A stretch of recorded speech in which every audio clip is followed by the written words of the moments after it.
किसी ने क्या खूब कहा है कि अपना बच्चा रोए तो सर दर्द होता है और दूसरे का बच्चा रोए तो दिल में दर्द होता है।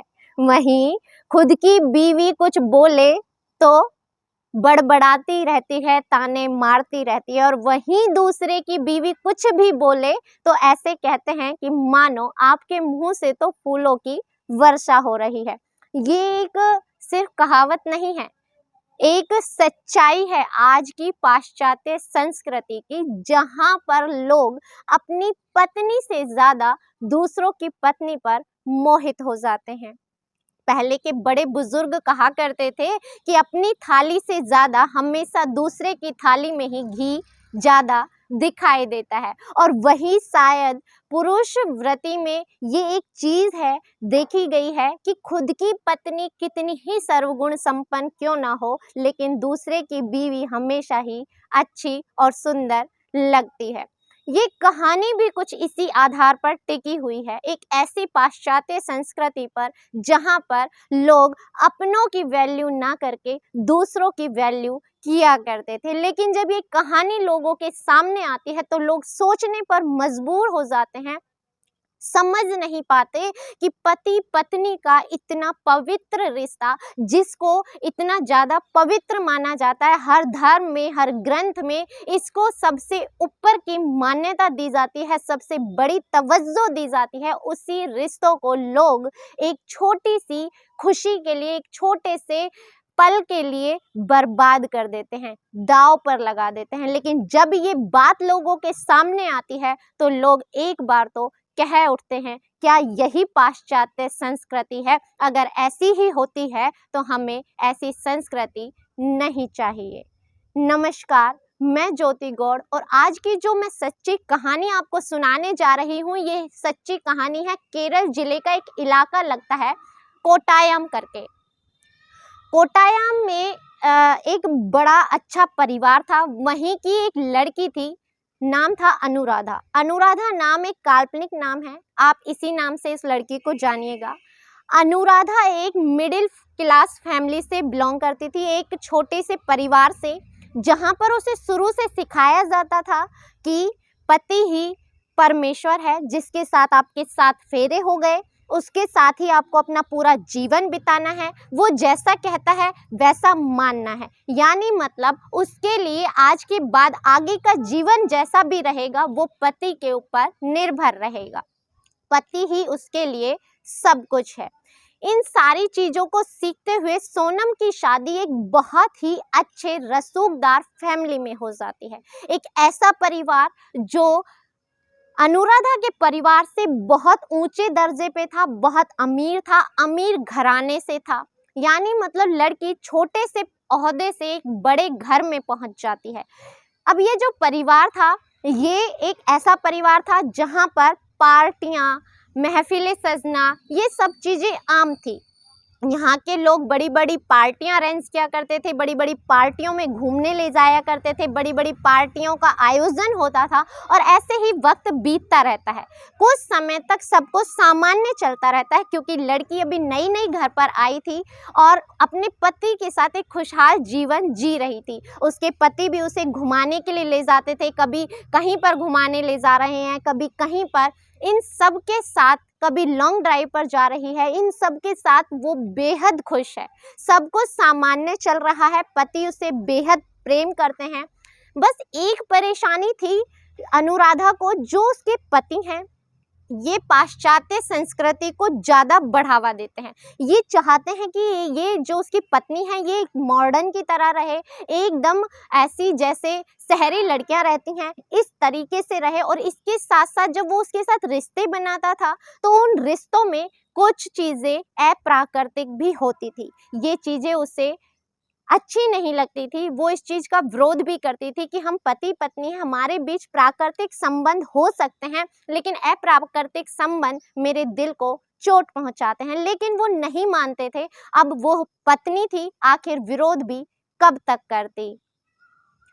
ऐसे ही दिन बीतते रहते हैं, समय चलता रहता है, और ऐसे ही उसको अब इन चीजों की आदत हो जाती है। अब 6 से 7 महीने बीते होंगे, एक पार्टी चल रही थी। उस पार्टी में अनुराधा और उसके पति वहाँ पर मौजूद थे।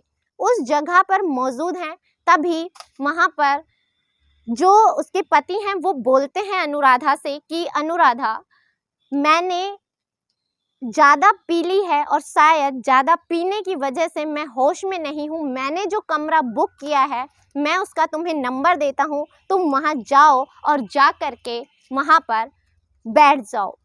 अब जो अनुराधा है वो बताए हुए पते पर पहुंच जाती है और कमरे में जाकर बैठकर अपने पति का इंतज़ार करने लगती है। वो अपने पति का इंतज़ार कर रही है, लेकिन वहाँ पर कोई और शख्स आकर अचानक से खड़ा हो जाता है। अनुराधा अपने पति को फ़ोन करती है और कहती है, अजी सुनते हो, आप कहाँ पर हो? अब तक आप आए नहीं और पता नहीं आपकी जगह कौन कमरे में आ गया। अब जो उसके पति हैं वो कहते हैं कि चिंता नहीं करो, वो मेरे एक अच्छे दोस्त हैं, तुम उनके साथ बैठो, बातचीत करो। बातचीत करने के दौरान कुछ समय बाद मैं खुद आ जाऊंगा। उन्हें किसी तरह की कोई दिक्कत नहीं होनी चाहिए, तुम्हारी बातों से, तुम्हारे बर्ताव से कुछ भी उन्हें ऐसा नहीं लगना चाहिए कि तुम उनकी इंसल्ट कर रही हो, वरना ये मेरी इमेज के लिए अच्छा नहीं होगा। अब जो अनुराधा है वो सोचती है कि ठीक है, यहाँ पर तो पार्टी वगैरह चलती रहती है, तो वो उनके साथ अच्छे से बैठती है, अच्छे से बातचीत करती है, उनके साथ खाना पीना तक खाती है, लेकिन कुछ समय बाद अचानक से बेहोश हो जाती है। बेहोश होने के बाद जब उसकी आंखें खुलती हैं तो सुबह हो चुकी थी और सामने उसके पति बैठे हुए थे। वो देखती है कि रात को मैं जिस व्यक्ति के साथ बैठी हुई थी वो नहीं है और सामने मेरे पति खड़े बैठे हुए हैं। वो कहती है कि मैं इतना गहरा आखिर कैसे सो गई और मेरे साथ आखिर रात में क्या हुआ था। अनुराधा को कुछ ऐसा फील होता है कि रात में शायद उसके साथ कुछ गलत हुआ, तो उसका पति कहता है कि ऐसा कुछ नहीं है, हो सकता है तुमने गलती से कुछ ड्रिंक ले ली होगी, इस वजह से तुम होश में नहीं रही और तुम्हें ध्यान नहीं रहा। ऐसे ही करके बात घुमा दी जाती है और उसे ले आया जाता है। लेकिन अब जैसे जैसे वक्त बीतता जाता था उसके साथ ये चीजें ऐसे ही होती रहती थी। लेकिन कहते हैं कि एक स्त्री को होश बेशक ना हो, लेकिन बेहोशी की हालत में भी अगर उसके साथ कुछ गलत होता है तो ये स्त्री को पता चल जाता है। अब अनुराधा को ये मालूम चल गया था कि बेहोशी की हालत में उसके साथ कुछ तो गलत होता है, और जब उसके साथ गलत हो रहा होता है तो उसके साथ उसके पति नहीं बल्कि कोई और होता है। इस बारे में वो अपने पति से भी बातचीत करती है, लेकिन पति साफ साफ मुकर जाते हैं, वो इस चीज को नहीं मानते। एक दिन जो अनुराधा है वो बहुत परेशान हो जाती है। वो कहती है कि मैं इस घिनौनी हरकत में आगे भागीदार नहीं बनूंगी और ना ही किसी को अपने साथ गलत करने दूंगी। तभी वो पुलिस से संपर्क करती है, पुलिस को बताती है और बड़ी ही खुफिया तरीके से पुलिस को एक जगह बताई जाती है। उस जगह पर पहले ही पुलिस को भेज दिया जाता है। अब ये जो जगह थी, बात रही थी 9 जून 2022 की रात लगभग 10 बजे का ये वाकया था। एक बहुत ही बड़ा सा महल नुमा एक घर है कि वह उस घर में बहुत सारे कमरे हैं और हर कमरे के अंदर एक पुरुष और एक महिला मौजूद हैं। उनसे जब उनकी आईडी मांगी जाती है तो सब लोग अपनी अपनी आईडी दे देते हैं। आईडी को जब इकट्ठा किया जाता है तो पता चलता है कि वहाँ मौजूद हर एक व्यक्ति अपनी अपनी पत्नी के साथ वहां पर आया हुआ है। लेकिन एक अजीबोगरीब घटना ये थी कि जिस कमरे में छापा मारा गया उस कमरे के अंदर मौजूद हर एक पति के साथ किसी और की पत्नी मौजूद थी, या साफ तौर पर कहा जा सकता है कि पति पत्नी की अदला बदली कर दी गई थी।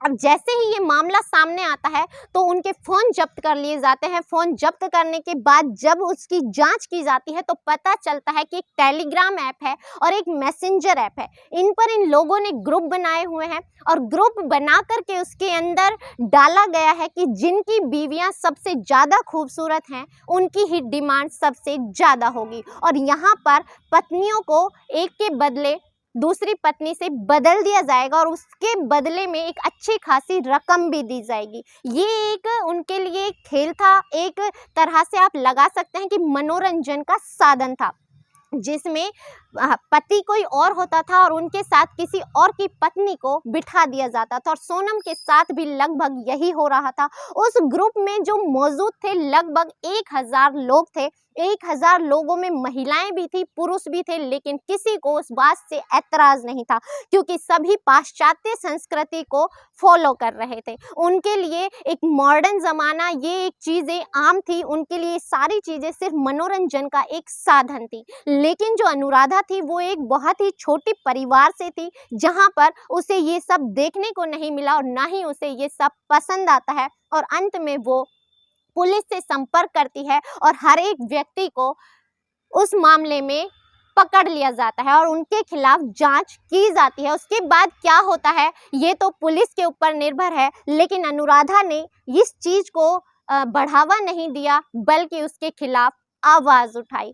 इस कहानी को सुनाने का उद्देश्य आपको दुखी करना, परेशान करना या आपकी भावनाओं को ठेस पहुंचाना नहीं है, बल्कि आपको सचेत करना है, जागृत करना है कि ये कोई एक खेल नहीं है, कोई तमाशा नहीं है गुड्डे गुड्डी का, कि हम फिल्मी सीरियलों को देखकर इतने प्रभावित हो जाएं कि ये ही भूल जाएं कि जिसके साथ 7 फेरे लेकर आए हैं उसके साथ हमारा कोई रिश्ता नहीं है, वो एक खिलौना है, उसे जब चाहा किसी के साथ बदल दिया, जिसकी बीवी खूबसूरत लगी उसके साथ रातें बिता ली और जिसकी बीवी अच्छी लगी उसके साथ वो रात में रह लिए। इन सब घटनाक्रम से लोगों की भावनाओं को कितनी ठेस पहुंचती है ये शायद एक आम इंसान ही समझ सकता है। पाश्चात्य संस्कृति को फॉलो करने वाले लोग शायद इस बात को नहीं समझ सकते, लेकिन एक आम महिला जो अपने पति को ही सब कुछ मानती है वो इस चीज को भली भांति जान सकती है। इसी के साथ इजाजत दीजिए, मिलते हैं अगली किसी सच्ची कहानी के साथ। तब तक अपना ख्याल रखें, स्वस्थ रहें, सतर्क रहें। जय हिंद, जय भारत।